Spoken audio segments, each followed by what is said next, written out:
Good evening, you're watching Estuary News. I'm Hugh Richards. In the headlines tonight, UKIP is handed a heavy bill over a defamation case, a new service for people with Down syndrome starts in Hull, and a rare collection of royal charters restored as part of a project in Lincoln.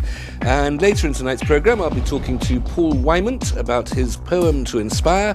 Before that, Tracy Westgarth and John Hinson on a new campaign for Parkinson's.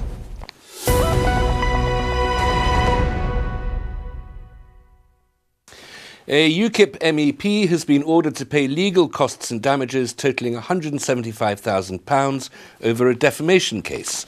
It's after Yorkshire UKIP MEP Jane Collins made remarks about the Rotherham child abuse scandal, claiming 3 Labour MPs knew about child sexual exploitation but didn't take action. She was sued by the MPs. She lost a libel action some time ago, and the High Court yesterday ordered that the money be paid. The party must pay within 14 days. The Ministry of Defence has revealed the name of the engineer who died after a Red Arrow jet crashed yesterday. The engineer was Corporal Jonathan Bayliss. The pilot of the aircraft, Flight Lieutenant David Stark, remains in hospital with minor injuries. Parents of children with Down syndrome are being offered greater support. Hull Clinical Commissioning Group and the charity Downright Special have launched the Down Syndrome Pathway. It aims to make parents feel more empowered when they speak to GPs and set out clear processes for the best pathway to treatment.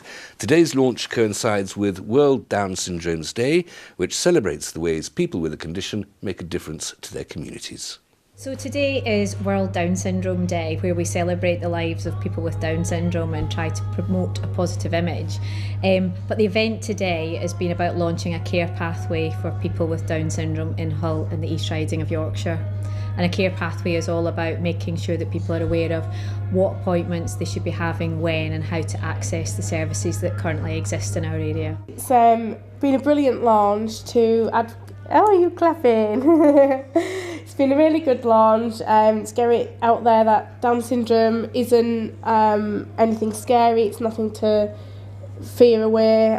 Children with Down syndrome are absolutely adorable, they're always happy, lovely little children. For me, if there was somebody out there today who has found out that they're expecting a baby who has Down syndrome or may have Down syndrome, I'm really hopeful that seeing this pathway and seeing World Down Syndrome Awareness Day celebrated in such a way promotes that positive image and say that there's a wonderful life to be had for people who've got Down syndrome. This new pathway for newly diagnosed people will be brilliant because when we first had Emma, we knew there was a problem with her. And all the doctors and GPs kept saying there wasn't, and Emma was a late diagnosis. She didn't get diagnosed till she was 5 months old. So our journey sort of, they had this many appointments and they all had to cram it in quite quickly. Where now there should be a nice pattern to it. You get diagnosed, you see this person at a particular time, and it will help us as we get on in life a bit longer. It'll help us follow the right pathway. A collection of royal charters dating back to the 12th century will be restored as part of a new project. The Lincoln Charters project will preserve the documents for future generations in a partnership with the University of Lincoln and the City of Lincoln Council. Medieval experts at the university will preserve, digitally record and analyse some of the city's most prized manuscripts. The collection spans nearly 400 years and includes documents from 25 kings, including King John, King Richard III and Henry VIII. It'll be the first time that the city's charters have been inspected and repaired since 1788. Lincolnshire police are warning people to be vigilant after a spike in false phone calls. Fraudsters are cold-calling victims, pretending to provide a false telephone service or an enhanced call barring service, which blocks calls from international call centres. The fraudsters trick victims into providing their bank account details by taking a one-off payment. It leads to monthly unauthorised direct debits deducted from accounts. A new exhibition is on display at 2021 Visual Arts Centre in Scunthorpe. It's the work of Lee Coleman, which captures emotional or challenging scenarios without revealing facial expressions. He explains the original idea behind his Faceless character. Well, I'm a paramedic in my day job, and I'd attended a job where I had to give a family member some bad news that their family member had passed away, and she was very, very upset, you know, understandably. And when I walked in the room and she was very sort of red-faced, eyes were puffed and crying, I thought straight away, even if I didn't know what was going on, you could tell this woman was upset. And for some reason I just thought, if I took the facial features away, could I still tell if she was upset or not? Could you know by body language or the location? And for some reason I had that idea, and I just saw a guy with a round head with no face, and to see if I could work on emotions and capture the emotion without showing the facial features. And that's where it came from. That was 10 years ago. And yeah, here we are. Personal favourite all the way through the show was this one behind me, which is Carpe Diem, because this is the one that's got the most movement, and it just feels really, really good and feel happy and clicking his heels, and he's having a great day. That got overtaken by the piece that I could have sold 10 times over, which is called An Average Working Day, which is basically Mr. Faceless lighting a fuse, because it relates to everybody quite poignantly, and myself, I just like it. I really, really like it, and it overtook this one. But the two are sort of my favourites, really. It's all very humbling. You know, it's very, very nice to come from a small sort of bedroom drawing board that I started on with some mad idea. To be in here is amazing, absolutely amazing. I think, you know, if you're creative in any way, shape or form, usually you find people that are creative are quite introverted, so they feel they can't have a voice anywhere. And I think if you can sort of really shout at people through artwork, through music, or whatever it may be, even if you're not the most, you know, the best person for a conversation, but your artwork might speak volumes to somebody. And just because you're from Scunthorpe, which is a working class northern town, but it's my hometown and it's what made me who I am. But I live here, and this is the stuff I see, and this is how I want to create these images. So yeah, there'll be loads of people out there, and Scunthorpe is quite an artistic town. A lot of people don't realise it, but there's a lot of talent in here, a lot of talent, and it just needs breaking out, really. Parkinsons UK has launched a campaign to support people with Parkinson's disease across East Yorkshire. The charity wants health bosses to appoint a new community nurse and have offered to pay £90,000 to help fund one for 2 years. Earlier, I spoke to Tracy Westgarth, Area Development Manager for the North of England for the charity, and John Hinson, who has the condition, to find out how this would make a difference. Tracy, John, many thanks for coming and joining us here. Tracy, first of all, can you just explain the situation? There aren't enough nurses. What's going on? Unfortunately, we've got 2 nurses off for a period of time, and we've got one 15-hour Parkinson's nurse covering a cohort of up to 1,400 people living with Parkinson's. One nurse for 1,400 people? Yeah, on 15 hours. That is impossible, presumably. Absolutely impossible. I mean, we know that Parkinson's nurses do an absolute sterling job, but, you know, it can't continue like that, really. John, you're living with a condition. What does this mean for you? Really, they're a godsend. They're the only people, really, in the medical profession that know exactly what's wrong with you and what's the best medication you should be on. Because you're a regular patient of theirs. You know, you go to the GP, nowadays the GP practice, certainly the one I have, you don't see the same GP every time, and you've got to start your meeting with about a half-hour story about your medical history, and you're back to square one again. With a nurse, you've got that continuity of care, which you just can't get elsewhere, to be quite honest. Well, in that case, the fact that there's only one nurse for several thousand of you at present, and this is only a temporary circumstance, I know, that must be extremely inconvenient for you. But it also suggests that the GPs aren't sufficiently well briefed. Yes, I think at the end of the day, general practitioner is as the name suggests, it's general, isn't it? They can't know everything about every problem there is in neurological illness. That's left for the consultants to give the detailed information. Tracy, this is a temporary circumstance. There's a little bit, you know, it's a regrettable concatenation of circumstances that has produced this situation. Yeah. There will be, in not too long, I would imagine, there will be 3 nurses again. That's right, but they only, it's the equivalent of about 2.2 full-time equivalents, but we actually need 4 to cover the population that we're talking about. We would say that a nurse really should have a caseload of about 300. But the fact is that we actually need a nurse based out in the community that can make changes to medication, like what John was talking about, GP surgeries. they're very busy and they do a great job, but they can't be the expert in the Parkinson's care. If we have a Parkinson's nurse in the community, that really does help. That really will help the situation. How can that be provided? We can actually, Parkinsons UK will fund for the first 2 years. And we do that. It's a bit of, put your money where your mouth is. That we know that a Parkinson's nurse will save that money and more in a 2-year period.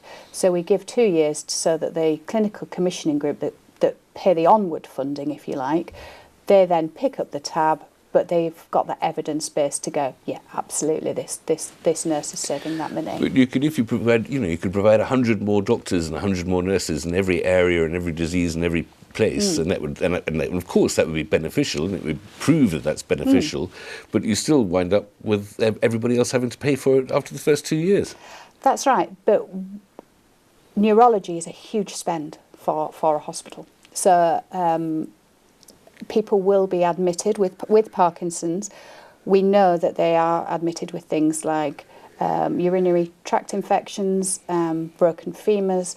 So the cost to the health economy is vast.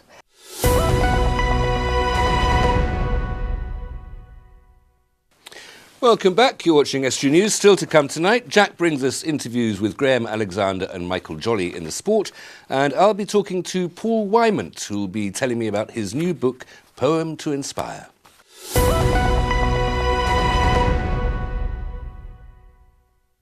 Now, just on that Parkinson's interview we showed in the first half, we do have a statement from Jane Hawkwood, the Chief Officer of East Riding Clinical Commissioning Group, in which she says, inter alia, Hull Trust has tried to recruit staff over a considerable period of time, and we now need to look at other innovative options to deliver the service that our patients need. We very much welcome the support of Parkinsons UK and hope to continue working with them to find the right solution for future services. Now, women in the seafood industry are still very much marginalised. As part of our special series celebrating the women 100 years after they got the vote, we meet an industry leader who's championing the cause to get more women involved in seafood.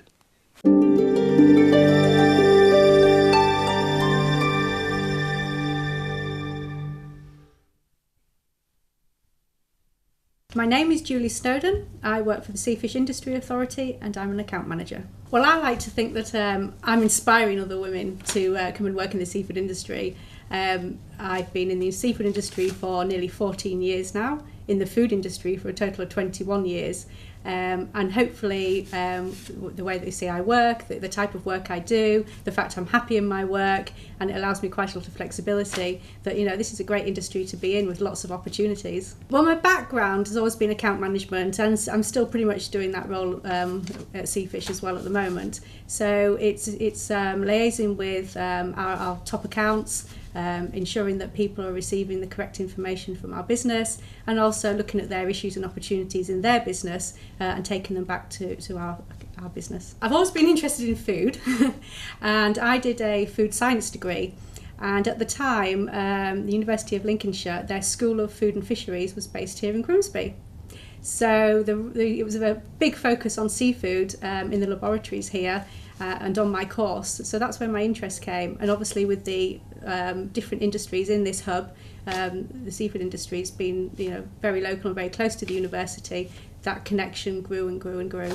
It's certainly a subject close to Julie's heart. How does she feel women bring a different outlook to the industry? We bring a lot of energy, a lot of diversity. Men and women are quite different. So, and then we equal it up. The balance is equalled if you've got, a good range of men and women in your business. I think there still needs to be some changes to gender equality. I think businesses need to look at their, the range of jobs that they have there and how they can assist women in coming into some of those roles. Maybe be a little bit more flexible in some roles. For example, women who are bringing up families, trying to cope with childcare. We're looking at ways to address this. We're looking at ways to encourage, more women and the younger generation to come into the industry. we're at the moment looking at different case studies of women in the industry at the moment, and how important this is of shining a light to get more people to work in this industry. Julie's certainly paving the way for more women to get involved in seafood. But where does she see the industry in 10 years from now? I would like to see it more dynamic than ever. I would like to see more innovation and more development in the industry, with a broad range of people coming into it from all different backgrounds who have got so much to offer the industry.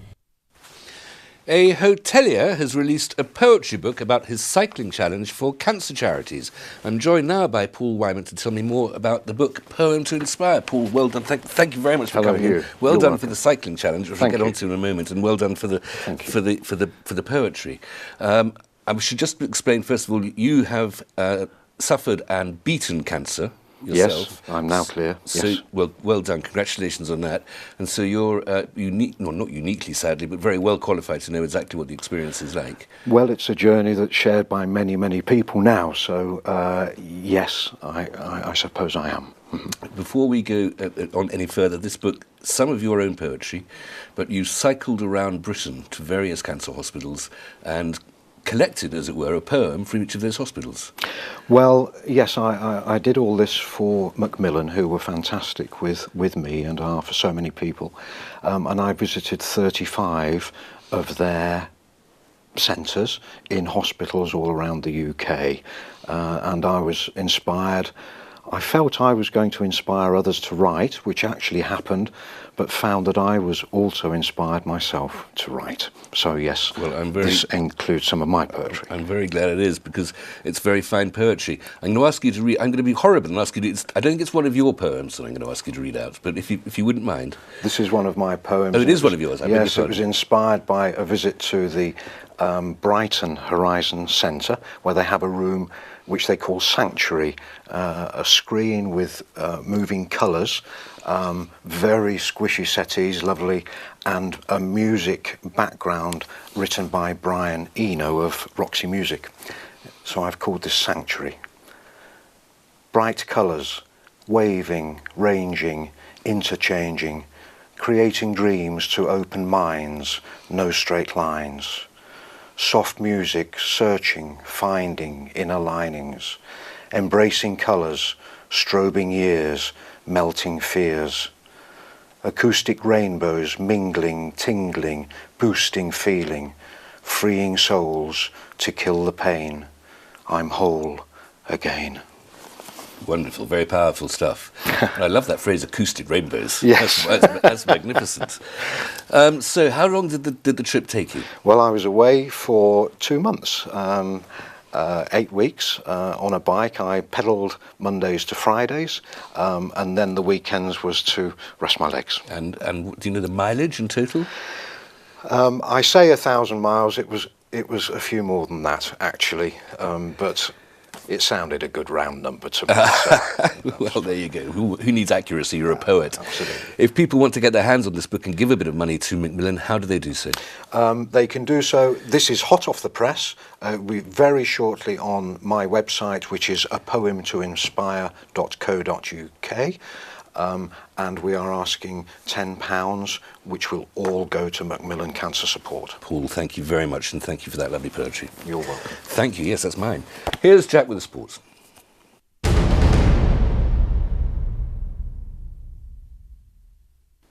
We'll start with football, and in League One, Scunthorpe United are feeling the full force of their injury crisis. United have won just one of their last 12 league matches and have tasted victory just twice since the turn of the year. At one stage recently, the Iron had up to 7 players on the treatment table, and it's played a contributing factor in their disappointing form. Before Saturday's defeat to Shrewsbury, manager Graham Alexander provided injury updates on Marnik Miles and Lee Novak's injuries. Marnik has joined in the last couple of warm-ups, so he's sort of doing half training just to get back up to speed. Lee Novak will still be missing for a couple of weeks yet. He's gone to see a specialist today, and we'll see how the judgment comes back from that. But it's how he responds to the rehab that he's going through and the treatment, and how quickly that clears up the problem. And there's no there's no chance of telling how long that will take at the moment. So, but hopefully we'll have him back as soon as possible. On to League Two now, and like Scunthorpe, Grimsby Town are also on a very poor run of form. The Mariners haven't won a game since the 9th of December, a run stretching back a remarkable 17 league matches. Town lost 3-1 at local rivals Lincoln City at the weekend in what was a disappointing display. Grimsby debutant Gary McSheffrey impressed when he came on in the second half, and his manager Michael Jolly praised the 35-year-old. Yeah, I think Gary did well. You know, it was a difficult game to come on with the scoreline as it was, but I think his set play delivery was good. He worked well off the striker, and he added something to the performance. And finally, in Rugby League, Hull FC head coach Lee Radford has named his 19-man squad for Friday's visit of Catalan Dragons. Radford's side will be looking to get back on track in the Super League after suffering 2 consecutive defeats. Albert Kelly is back in the squad after recovering from a concussion. Brad Fash, who signed a new contract with the Black and Whites, is also available for the clash at the KCOM Stadium. However, Danny Houghton, Mickey Paya and Sika Manu all remain unavailable due to ongoing injuries. Kick-off on Friday is at 7:45. And across the city, Tim Sheens has also named his 19-man squad for Hull KR's game against Super League leaders St Helens on Friday. There's just one change to the KR side. Will Dagger replaces Nick Scruton. Rovers go into the game on the back of a convincing 38-6 away win against Huddersfield Giants on Thursday. Kick-off at KCOM Craven Park is at 8. And that's all for today's sport. Back to Hugh in the studio.